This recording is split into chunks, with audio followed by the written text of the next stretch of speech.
Hello dear students, मेरे प्यारे बच्चों, लेट्स लर्न फ्रॉम होम।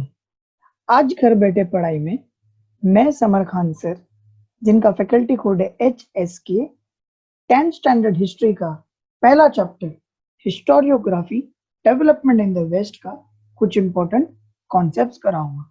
तो बच्चों, चलिए शुरू करते हैं। तो guys, before going to the topic, I would like to inform you about the subject. मैंने जैसे आपको कहा कि टॉपिक पे जाने के पहले हम सब्जेक्ट के बारे में देखेंगे।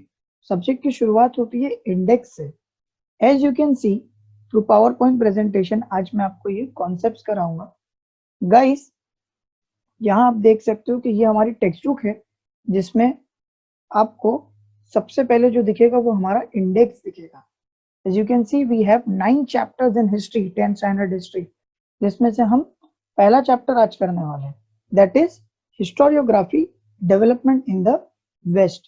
Guys, before going to the chapter, let's see what's the meaning of the subject name.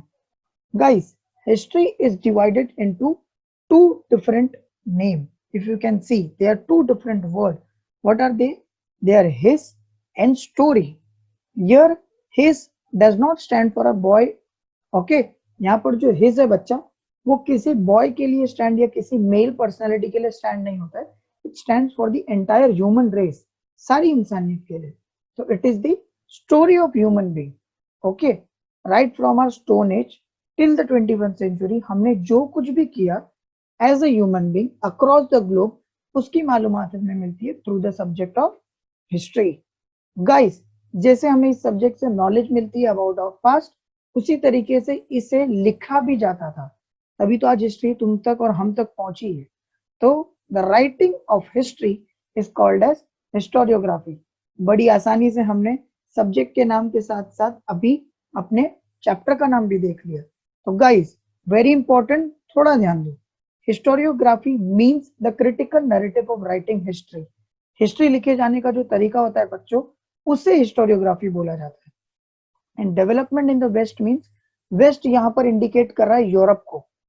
Waste यहाँ पर इंडिकेट कर रहा है यूरोप को। इस चैप्टर में हम काफी जर्मन स्कॉलर देखेंगे, ब्रिटिश स्कॉलर देखेंगे, जो अपनी अपनी राय पेश करेंगे about what, about the writing of history, कि how history should be written, हिस्ट्री कैसी लिखी जानी चाहिए। तो चलिए देखते हैं in a topic for today, historiography development in the west by your HSK sir. Let's go ahead guys. तो सबसे पहले हमें यहाँ पर देखना है, जो मैंने आपको ऑलरेडी बताया, कि what does historiography means? The writing of critical historic narrative is known as historiography. तो जैसे मैंने आपको बताया था कि जो हिस्ट्री लिखने का तरीका होता है, जो हिस्ट्री कंडक्ट की जाती है, जो हमारे सामने पेश होती है, उसका जो आप बोल सकते हो मेकिंग प्रोसेस होता है, राइटिंग प्रोसेस होता है, उसे हिस्टोरियोग्राफी बोला जाता है। और उसी राइटिंग प्रोसेस के जो डिफरेंट डिफरेंट स्कूल्स है, मेथड्स है, वेज है, उसे हम आज पढ़ेंगे अपने इस चैप्टर में। Guys, another question is very important, that is, what is the purpose of an historical research? भाई, ये हिस्ट्री कंडक्ट क्यों की जाती है? हमें क्या सीखने का है इस गुजरे हुए कल से? हमें क्या लेना देना है? Why are we learning, sir? ये क्वेश्चन हर हिस्ट्री के स्टूडेंट के दिमाग में आता है। सो गाइज, एक चीज याद रखना, जब तक unless and until we learn from our past, we will never succeed in our present or our future. अभी आप लोग स्कूल में एग्जाम देते हो, तो कोई सब्जेक्ट में जब कम मार्क्स आता है, तो हमारे पेरेंट क्या बोलते हैं, जरा वहां पे ध्यान दो कि आपसे गलतियां क्या हुई है, and do not repeat the same mistake again. वही हमारा सब्जेक्ट भी हमें बताता है, लेट्स लर्न कि पीछे क्या गलतियां हुई है, क्या क्या अच्छा हुआ है। अगर कुछ अच्छा भी हुआ है तो उसे एक्सेप्ट करते हैं, and we can introduce it in our present. हम उसे अपने प्रेजेंट टेंस में ला सकते हैं, उसे यूज कर सकते हैं। Is that clear guys? तो यहाँ पर आप देखो, what is the purpose of an historical research? Historical research, writing and studies are carried out with an objective of understanding the chronology of the past events and their interconnection. तो यहाँ हमें clear शब्दों में बताया जा रहा है कि भाई, हिस्टोरिकल रिसर्च कंडक्ट करने का एक ऑब्जेक्टिव होता है, एक एम होता है, वो होता है पास्ट का जो इवेंट है उसकी क्रोनोलॉजी समझना। क्रोनोलॉजी मतलब किस दिशा में वो घटा है, किस तरीके से, time by time, how did it got revealed, कैसे वो स्टेज बाय स्टेज हुआ। Is that clear? जैसे अगर आप वर्ल्ड वॉर की बात करोगे तो world war 1 started in 1914 and it got ended in 1918।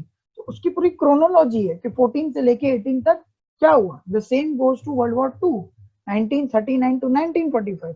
अपने इंडिपेंडेंस की बात कर लेते हैं, हमें आजादी 1947 में मिली, पर हम उसके लिए जंग पिछले 150 साल से ऑलमोस्ट करते आ रहे थे। Is that clear?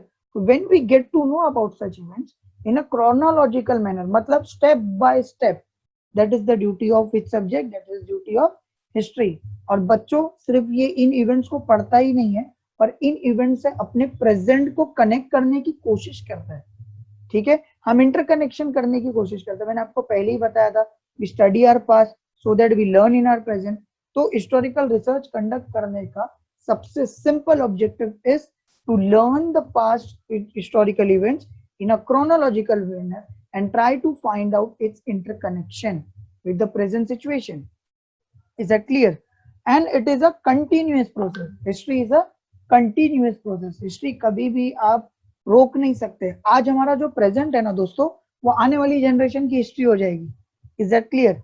जो हमारी एंसेस्टर यानी हमारे जो बुजुर्ग जो दुनिया से चले गए, उनका जो प्रेजेंट था वो आज हमारा पास्ट है, और उसी तरीके से हमारा जो आज प्रेजेंट है वो आने वाली जनरेशन का पास्ट हो जाएगा। तो now you can clearly see कि how we are interconnection, there is an interconnection between the past and the present and how it is a continuous process. So let's, after talking about the definition of historiography and knowing the historical purpose behind writing the history, let's see what we have ahead. Guys, अब ये बहुत important concept है where you need to know the difference between historical research and laboratory method. Okay, यहाँ पे आपको बताया जाएगा कि what is the difference between a historical research and a laboratory method. मैं आपको जैसे बता दूं बच्चों, historical research जो होती है वो कंडक्ट की जाती है irrespective with the subject of history only. Okay, and laboratory method जो होता है वो कंडक्ट किया जाता है with the field of science and technology. ठीक है, लेबोरेटरी अगर आप देखोगे तो वो एक कंसाइज साइज की होती है, एक 4 दीवार के अंदर एक प्रॉपर लेबोरेटरी होगी, आपकी स्कूल में होगी, कॉलेजेस में होगी, है ना। पर हिस्टोरिकल रिसर्च बेटा कोई 4 दीवारों के बीच में कंडक्ट नहीं किया जा सकता। व्हाई? बिकॉज द हिस्टोरियंस या archaeologist, who are the archaeologist, the one जो एक्सकावेट करते हैं, पुरानी चीजों को खोद कर निकालते हैं, वो वेरियस प्लेसेस टू प्लेसेस जाते हैं, और जहां उन्हें हिस्टोरिकल रिसर्च के रिलेटेड कुछ भी इंपॉर्टेंट मिलता है वो वहां पर अपनी हिस्ट्री को सोर्सेस जोड़ने लग जाते हैं। 9 का चैप्टर याद है कि नहीं? पहला chapter sources of history. Anything which gives us information about our past is a source. तो उस सोर्स के जोड़ने में वो लग जाते हैं दोस्तों। तो let's see what's a clear difference between historical research and the laboratory method. तो जैसे आप देखोगे आपके सामने यहाँ पर दोनों भी है, the laboratory method and the historical method. सबसे पहला difference, the physical and natural sciences of laboratory method is based on the experiments and observation. ठीक है, लेबोरेटरी में आपने देखा होगा कुछ लोग होते हैं जो एकदम शांत दिमाग के साथ कुछ चीजों को ऑब्जर्व करते हैं। ठीक है, 2 अलग अलग चीजों को इकट्ठा करते, केमिकल्स को इकट्ठा करते हैं, they get a proper conclusion. Is that clear? But history में ऐसा नहीं होता है।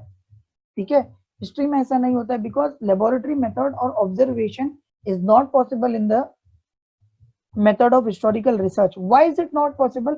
जस्ट मैंने अभी आपको बताया, क्योंकि हिस्टोरिकल रिसर्च 4 दीवारों के अंदर सीमित नहीं रहती है। It is not bound with time and place. ये चीज अपने दिमाग में डाल दो। ओके, अब साइंस के मेथड में क्या होता है, लेबोरेटरी मेथड में ये जो ऑब्जर्वेशंस मिलते हैं या जो ये एक्सपेरिमेंट्स कंडक्ट की जाती है ना गाइस, तो इनसे वो कंक्लूजन्स मिलते हैं जो आप दुनिया के किसी भी कोने में जाओगे तो it will be the same. It will be the same, वो कभी चेंज नहीं होंगे। ठीक है, what ever conclusion you get, what ever answer you get through the laboratory method, if you practice that same in any part of the globe, you will get the same answer. Whereas history is not limited to time and space, history is bound to change. ये याद रखो, complete opposite है। Laboratory method पहले तो practice किया जा सकता है in the field of science, laboratory method historical research method में नहीं प्रैक्टिस किया जा सकता। लेबोरेटरी मेथड में हम ऐसे लॉस जनरेट कर सकते हैं जो कांस्टेंट रहेंगे, जो सेम रहेंगे, बिना टाइम या बिना स्पेस के, मतलब आप कहीं पर भी जाओ you will get the same result. Whereas historical research method same नहीं होगा। ओके, एंड दीज रिजल्ट्स या दीज लॉस जो लेबोरेटरी मेथड से अगर आप देखोगे, लेबोरेटरी मेथड से ये जो रिजल्ट्स है which we get what, these result जो हमें मिलते हैं, these results can be repeatedly tested in different corners of the world. जैसे मैंने आपको बताया कि ये कॉन्स्टेंटली टेस्ट किए जा सकते हैं, we will get the same result. Where history is bound to change, history कभी सेम हो ही नहीं सकती। क्यों दोस्तों? जो हिस्ट्री हिंदुस्तान की है वो श्रीलंका की नहीं हो सकती, वो चाइना की नहीं हो सकती, वो अमेरिका या रशिया की नहीं हो सकती। History changes with the moving time, सबकी अलग अलग हिस्ट्री होगी। Is that clear guys? तो आज हमने क्या देखा? We studied what is historiography, we studied the reason behind the historical research, and we also studied about the laboratory and historical research method. Thank you so much guys for learning with us. इसी तरीके से हम आपके लिए videos लाते रहेंगे in English and Hindi, which we call it as Hinglish. Do support us by subscribing our channel Vision Educare, like our post. Till then, we will meet you again in our next video. तब तक आप सब अपना ख्याल रखिए. Have a knowledgeable time. Stay home. Stay safe.